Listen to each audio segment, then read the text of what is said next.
بسم اللہ الرحمن الرحیم۔ ڈاکٹر صاحب بہت شکریہ، آپ نے قیمتی وقت دیا۔ آپ نے دینی تعلیم اور پھر اصلی علوم اسکول کی تعلیم کن کن اداروں سے حاصل کی، قرآن پاک سے لے کے آئیں تک؟ جی، میں قرآن پاک میں نے اپنے محلے میں ہماری زبیدہ خالہ میں پڑھاتی تھیں، ان سے میں نے پڑھا قرآن پاک، اور میں نے 7 سال کی عمر میں قرآن شریف ختم کر لیا۔ تو وہ اور بڑی اماں ہوتی تھی زبیدہ خالہ کے ساتھ، بڑی اماں نے بھی پڑھایا ہمیں۔ یہ محلے میں پہلے یہی ہوتا تھا، محلے میں بھیج دیتے تھے۔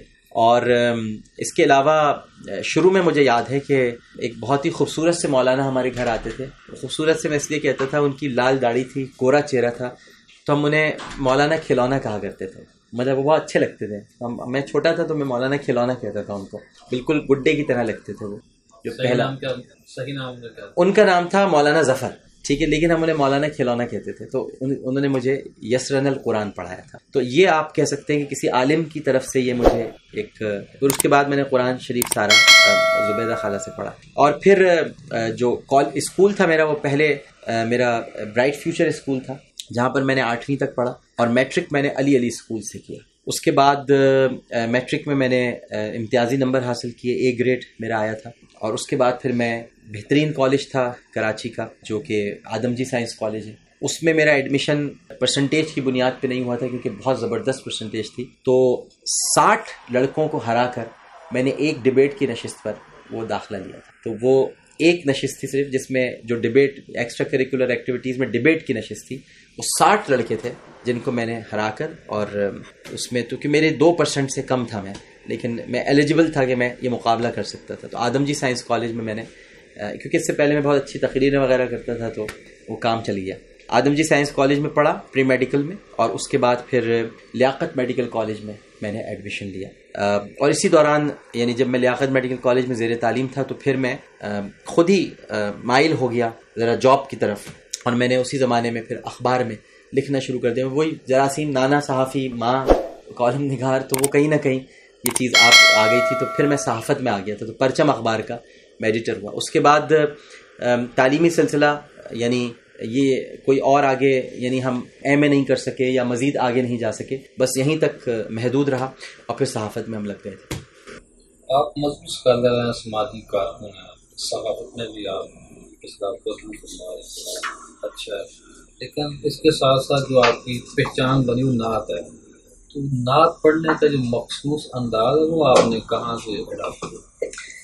وہ بس کیسٹس کے ذریعے، اصل میں قاری وحید ظفر قاسمی صاحب، سید ہاشمی صاحب، اور ایک بڑے مشہور نعت خواں تھے خورشید احمد مرحوم، اللہ تعالیٰ انہیں غریق رحمت کرے۔ اس کے علاوہ اس وقت کے، اس دور کے مظفر وارثی صاحب، ان سب کو سنا کرتے تھے ہم۔ تو قاری وحید ظفر قاسمی صاحب بڑے اپیل کرتے تھے۔ آج ان کے ساتھ جب میں پروگرام کرتا ہوں تو بڑی خوشی ہوتی ہے مجھے، کیونکہ میرے وہ آئیڈیل تھے اور میں ان کو سنتا تھا۔ تو ان کی آواز سن کر نعت پڑھنے کا شوق ہوا، اور میں نے پہلی نعت ہی 6، 6.5، 7 سال کی عمر میں پڑھی تھی اپنے اسکول میں۔ مجھے آج بھی وہ نعت یاد ہے، وہ میلاد اکبر سے میں نے نکالی تھی۔ آمد مصطفیٰ سے ہے پھولا پھلا چمن چمن، آئی بہار ہر طرف کھلنے لگا چمن چمن۔ تو یہ اس طرح سے شوق ہوا، اور بس دل چاہتا تھا پڑھنے کا، اچھی لگتی تھی نعتیں۔ اس وقت چھوٹے تھے، اب تو پتہ چلتا ہے کہ یہ تو روح کی غذا اصل میں ہے نعت پڑھنا۔ اس وقت ہم اس لیے پڑھتے تھے کہ سب پڑھ لیں، لیکن اب تو نعت پڑھے بغیر چین نہیں آتا، سکون نہیں ملتا۔ ایک ایسی شخصیت جس کو آپ سمجھتے ہو کہ میرا مزاج اس سے ملتا ہے، آپ کے ذہن میں ہے ایسی شخصیت؟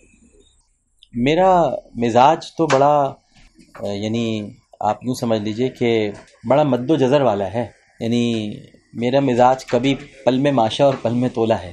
تو میں نے ابھی دیکھا نہیں کوئی ایسا آدمی کہ جو ایسا میرے جیسا ہو، کہ 2 منٹ میں صحیح ہو جاتا ہو، 2 منٹ میں کچھ اور ہو جاتا ہو، کیونکہ میں اصل میں حالات کے مطابق اپنے مزاج کو سمجھتا ہوں۔ تو بہت سارے لوگ ہوتے ہیں جو جیسے بھی حالات ہوتے ہیں مزاج ایک جیسا ہوتا ہے، میرے اوپر حالات کے اثرات ہوتے ہیں۔ اگر شہر میں اور گھر کو لے لیجئے، گھر میں اگر حالات متغیر ہیں تو میں بھی متغیر ہوں گا، پرسکون ہے تو میں بھی پرسکون ہوں گا۔ بہت سارے لوگ میں نے دیکھے پرسکون ہوتا ہے ماحول تو متغیر ہو جاتے ہیں، اور متغیر ہوتا ہے تو پرسکون رہتے ہیں۔ تو میں حالات کے تحت شاید وجہ یہ کہ میرا جو بائی برتھ اسٹار ہے وہ مون ہے، تو چاند یعنی مزاج کے مطابق ہی آپ کو آسمان پر نظر آتا ہے۔ 14ویں کا چاند تو 14 تاریخ کو ہوگا، 12 کو تو ہو نہیں سکتا۔ تو لہٰذا شاید اسی وجہ سے مزاج میرا کسی سے ملتا نہیں ہے۔ ہاں لیکن آپ یہ کہیں کہ میرے مزاج میں اگر یہ کہوں کہ کوئی مماثل اگر کسی کی ہے، کوئی مماثلت تھوڑی بہت نظر آتی ہے یا کچھ ہے، تو میرا خیال ہے کہ میں اپنے نانا سے قریب، میرے نانا ایسے تھے۔